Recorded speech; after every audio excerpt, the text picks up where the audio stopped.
السلام عليكم ورحمة الله وبركاته. صباح الخير أو مساء الخير، تحياتي لكم جميعا. أهلا وسهلا بكم في حكايات سحر عمورة. نبدأ حكايتنا بالصلاة والسلام على سيدنا محمد. ما تنسوش تدعموني باللايك والشير وتعليقاتكم الجميلة على القصة عشان نفيد صاحبة القصة. قصة النهاردة عن واحدة بتقول: أنا متجوزة لسه عروسة جديدة بقالي 3 شهور، مش عارفة أتعامل مع جوزي إزاي، مع العلم ان احنا متجوزين جواز صالونات، وقعدت 2 مخطوباله، وطول فترة الخطوبة كان بيسمع كلامي وكان بيحبني، وكان بيبقى كل طلباتي مجابة. كنت حاسة ان هو ده شريك حياتي اللي انا كنت بتمنيه.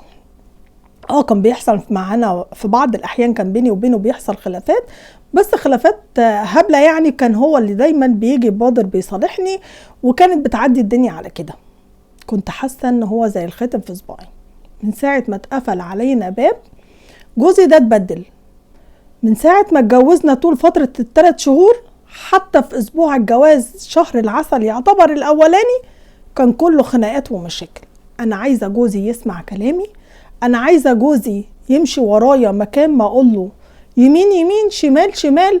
عايزة جوزي ياخد رأيي في كل حاجة. ده دلوقتي بيتصرف من دماغه، ماشي بدماغه، هو ما بياخدش رأيي في حاجة ولا بيسمع كلامي، وبيعمل عندي يمكن الحاجة اللي بقوله عليها يعمل عكسها على طول. حتى هو وجاي بيتصل بيا بالتليفون ويقول لي عايزة حاجة من بره، اقول له مثلا هات بيبسي وانت جاي، الاقيه جايب نوع تاني، او جايب رمان، جايب اي يكن بقى، ما بيجيبش النوع اللي انا ببقى عايزاه. مش عارفة هو بيعمل كده ليه. مشاكلنا دلوقتي اكترها بسبب الموضوع ده. انا بقالي 3 شهور متجوزة، خلاص زهقت من الوضع ده وعايزة انفصل عنه. مش عارفة اتصرف ازاي، ولا عارفة اخليه يسمع كلامي ازاي، مع العلم ان انا عندي ستات في العيلة ممشية رجالتها على عجين ما يلخبطوش، وان هم عاملين زي الخاتم في صباحهم فعلا، زي ما انا عايزة جوزي يكون. انا مش عارفة اخليه زي الخاتم في صباعي، ولا عارفة اتصرف معاه ازاي. فعلا انفصل عنه عشان انا زهقت ومليت، ولا اكمل معاه في خناقات بقى ومشاكل، لان حياتنا هتفضل على كده على طول. حبيبة قلبي، انتي بقالك 3 شهور مش 3 سنين حتى. دي اول سنة بتبقى كلها مشاكل، وبتبقي لسه بتتعرفي عليه. الراجل اللي كنتي مخطوبه له فترة الخطوبة ده واحد، واللي انتي بيتقفل بعد كده معاكي عليكي باب معاه ده بيبقى واحد تاني خالص. لان الحقيقة بقى بتظهر، انتي بتطلعي اللي جواكي وبتطلعي طبيعتك، وهو كمان بيطلع طبيعته. يمكن وقت ساعتها مش عايز يزعلك ولا حاجة. اقعدي، مفيش حاجة اسمها راجل زي الخاتم في صباعي. الكلمة كمان مش حلوة. ايه زي الخاتم في صباعك؟ زي الخاتم في صباعك دي يبقى مؤاخذة يعني ملهاش غير كلمة واحدة، مع احترامي للرجالة، ان هو راجل هلهولة، ان هو راجل دلدول هيبقى ماشي ورا مراته. انت ذات نفسك هتملي من الوضع ده. في حاجة اسمها مودة ورحمة، في حاجة اسمها جوزي بيعاملني بياخد رأيي بعين الاعتبار ان الموضوع يخصنا احنا الاتنين. في حاجة اسمها بنتشاور مع بعض. في حاجة اسمها مش عايز يزعلني، لكن ان هو زي الختم في صباعي دي كبيرة، كلمة كبيرة يعني. راجل هلهولة، انت عايزة جوزك ملهوش لازمة. انت ذات نفسك لو هو بقى كده هتحسي ان انت مش متجوزة راجل، ان انت متجوزة واحدة ست. هتقابلي واحد تاني هتخونيه بمعنى اصح على طول، لانك هتحسي ان هو ملهوش لازمة في حياتك، ان انت الست وانت الراجل وانت اللي ماشية الكلمة.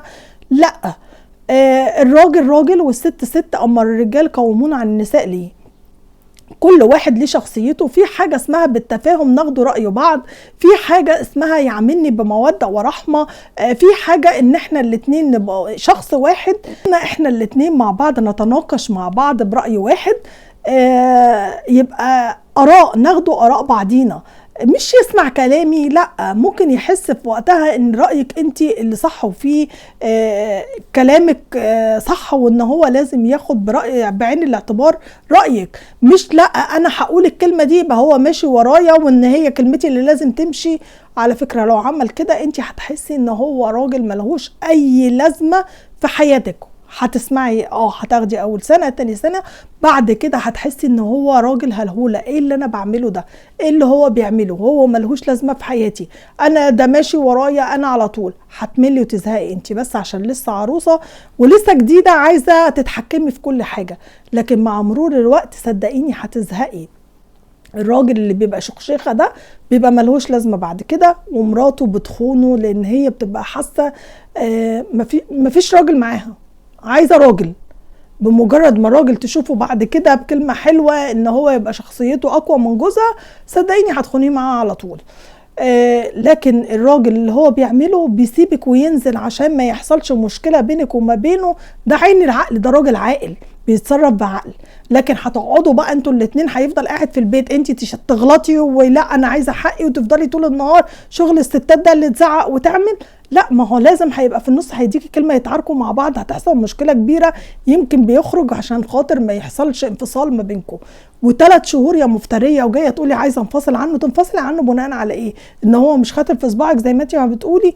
لا يا حبيبتي، الحياة مش كده، الحياة مودة ورحمة، الحياة ما بيننا تفاهم، وان الراجل يخاف عليك ويعاملك بوصية رسول الله، ويعاملك بطيبة نية وبطيبة قلب، ان هو يبقى حنين وفي نفس الوقت يبقى راجل، عشان ما تمليش انت بعد كده. ده رأيي انا. شوفي رأي الناس في الكومنتات هتقولك ايه، لايك وشير للفيديو، وقول لها هي عايزة جوزها يبقى خاتم في صباعها ازاي، مش عارفة.